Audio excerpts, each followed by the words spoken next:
जी बिस्मिल्लाहिर्रहमानिर्रहीम। Dear student, next जो हम एक्सरसाइज करने जा रहे हैं वो है 12.6। साफ अल्फाज में बताऊं तो solve the following triangle in which. जब भी आपको तीन साइडें गिवन होगी तब भी आप क्या लगाओगे? Law of cosine. तीन साइडें होंगी तब भी लॉ ऑफ कोसाइन, दो साइडें होती तब भी लॉ ऑफ कोसाइन, यहाँ भी आप लॉ ऑफ कोसाइन ही लगाओगे। 1 और 2 ये दो पार्ट आपके क्वेश्चन का हिस्सा है, उसके बाद 6, 7 और 8। ठीक है, तो सबसे पहले आपको मैं क्वेश्चन नंबर 1 मैं करवाता हूँ, 2 आप खुद करवा लो, कर लोगे। ठीक है, तो क्वेश्चन देखते हैं।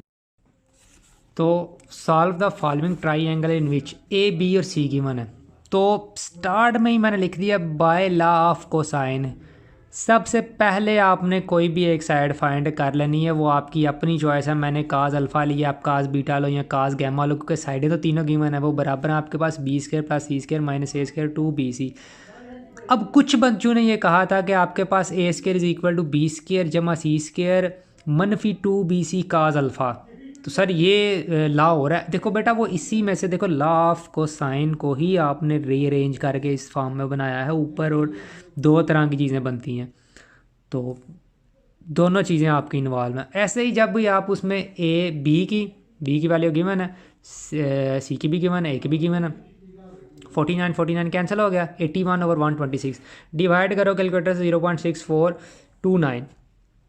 काज उस तरफ उठा के इधर लाओगे तो इन्वर्स हो जाएगा। काज इन्वर्स पे कैलकुलेटर से वैल्यू निकालोगे इस पे, तो ये 50 डिग्री देगा। डिग्री का ऑप्शन आप डालोगे तो 50 डिग्री में ऑटोमेटिकली कन्वर्ट कर देगा। अगेन लॉ ऑफ कोसाइन, इसमें सेकंड पार्ट में भी सेम 2 दफ़ा लॉ ऑफ कोसाइन लगेगा। दोबारा काज बीटा के लिए आ जाएगा, तो उसका फार्मूला आपको पता है, A² + C² - B²/2AC। जहाँ जहाँ ए की, बी और सी की वैल्यू है, वहाँ वहाँ उसकी वैल्यू पुट कर दो। जब वैल्यू पुट करोगे ये फिर 49 कैंसिल और 0.428 बन जाएगा। काज इधर आएगा, फिर 50 डिग्री आएगा। सेम ऊपर और नीचे इसका आंसर सेम, जरूरी नहीं कि सेम आए, लेकिन सेम आ भी सकता है, क्योंकि ये 49 सेम है, इस वजह से सेम आया। नेक्स्ट में वे भी ना भी आए। तो जैसे ही आप लोग, we know that alpha + beta + gamma. Third step हमेशा याद रखना है कि आपके पास अल्फ़ा, बीटा और गैमा 180 के बराबर होता है। दो चीज़ें आपको गिवन है, वो आपने पुट करनी है। ठीक है, वो आपकी 50 और 50 है, इधर आएगा। 180 में से 100 आंसर माइनस होगा तो वो 80 बचेगा। मैंने डायरेक्ट लिख दिया, आप लोगों ने इसको सॉल्व कर लेना है। आसान कंसेप्ट था, मुझे उम्मीद आप इसका सेकंड पार्ट खुद कर लोगे। तो क्वेश्चन नंबर 6 के अंदर आपने find the smallest angle of triangle A B और C. Find the measure of greatest angle if side are triangle A B और सी। ठीक है, आपने इसको ए का नाम, इसको बी का, इसको सी का।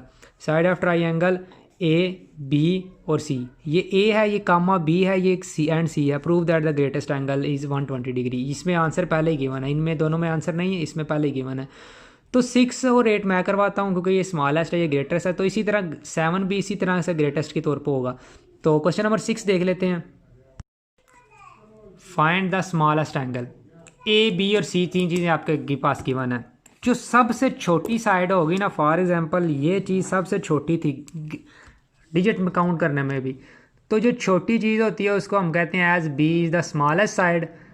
जो साइड स्मॉलेस्ट है उसका एंगल भी स्मॉलेस्ट होगा, ये तो कन्फर्म बात है। ठीक है, अगर साइड ग्रेटेस्ट है, जैसे यहाँ पे 37 ग्रेट है, तो इसका अल्फ़ा ग्रेटेस्ट होगा।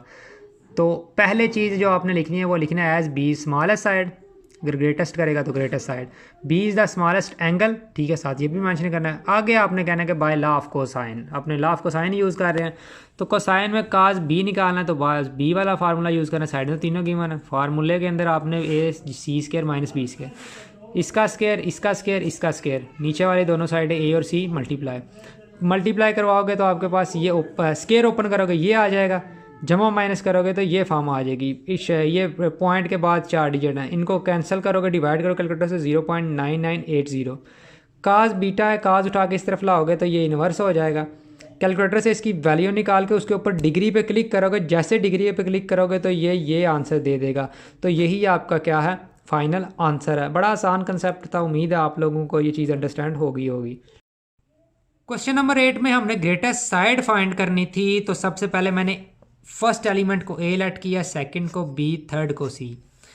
अब क्योंकि ये क्वाड्रेटिक इक्वेशन सबसे बड़ी होती है, ये लीनियर छोटी है, अब इसमें भी ये माइनस में है, लेकिन ये ऐड हो रही है, ये कुछ ना कुछ 4 जमा 5 जमा, मतलब एक कंसेप्ट वाइज ये चीज़ बड़ी है।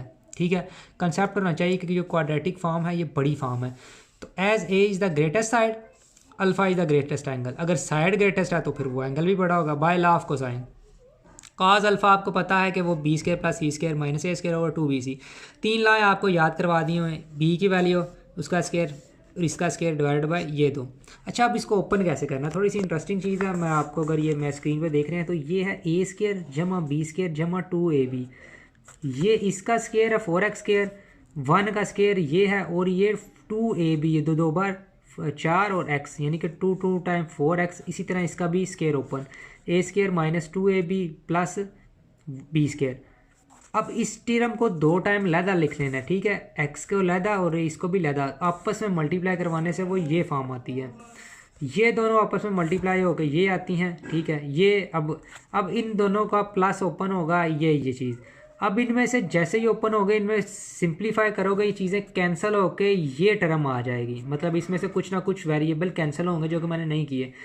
ये माइनस ओपन होने से ये सारे साइन चेंज हो जाएंगे, ये साइन चेंज नहीं होंगे, पहले 2 प्लस के हैं।